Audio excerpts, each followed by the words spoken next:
That was very well done. Now we have Group C. The topic for their group is suicide a crime?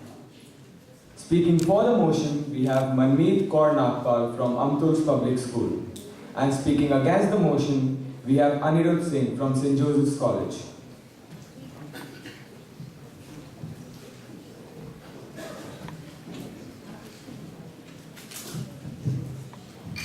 Is suicide a crime? Yes, I agree with the topic. A very wonderful good morning to one and all present here. I, Manmeet Kaur Nagpal from Amtol's Public School, is here to share my views on the topic.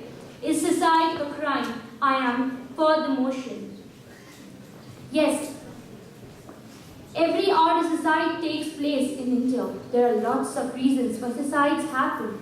Most of the youngsters suicide than the adults because youngsters have family pressure of studies. The parents force them to take subjects which they are not interested and which cause to failure.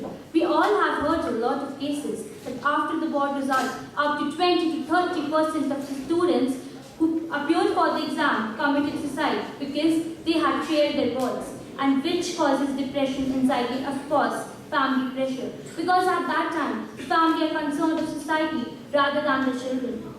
To stop suicides in India, we will have to give freedom to the children. The more restrictions a child gets, the more the crime increases. As we all know, if a person is alive after the suicide, so strict action will be taken.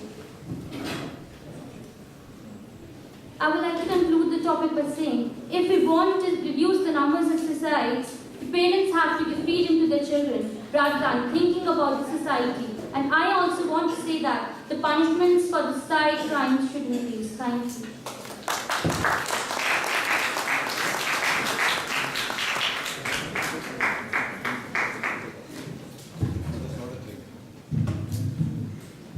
Is suicide a crime? I, Anirudh Singh, will go against the motion.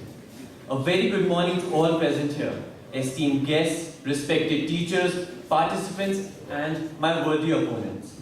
I would like to begin with a quote apt to suicide victims. Action, advice is seldom welcome. Those who want it the most like it the least. I would like to throw out a question to you all. What is it in us that seeks the truth? Is it our minds or is it our hearts?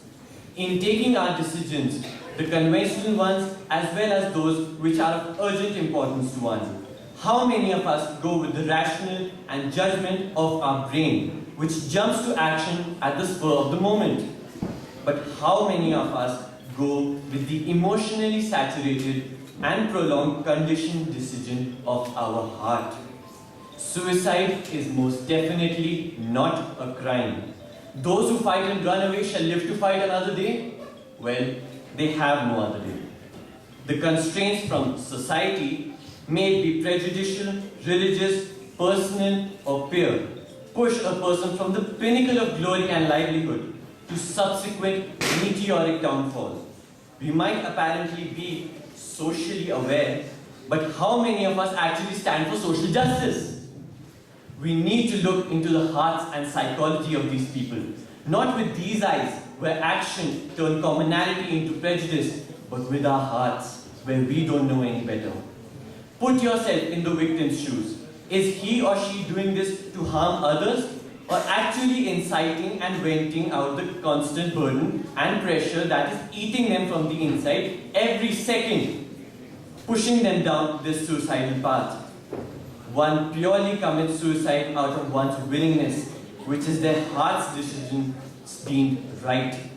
Ladies and gentlemen, wrong is wrong, even if everybody is doing it. But right is right, even if nobody is doing it. And in this case, one and the media should stop victimizing the society and accept the fact that if one wants to end one's life, they have the ability, willingness, individual will, and power to do so. I would like to end by quoting William Shakespeare that pride goeth before a fall. The question that I would like to throw out to my opponent here is that isn't individuality the biggest pride one holds, and hence if the individual makes their own decision, how does our society carry the right to interfere in any way? Thank you so much.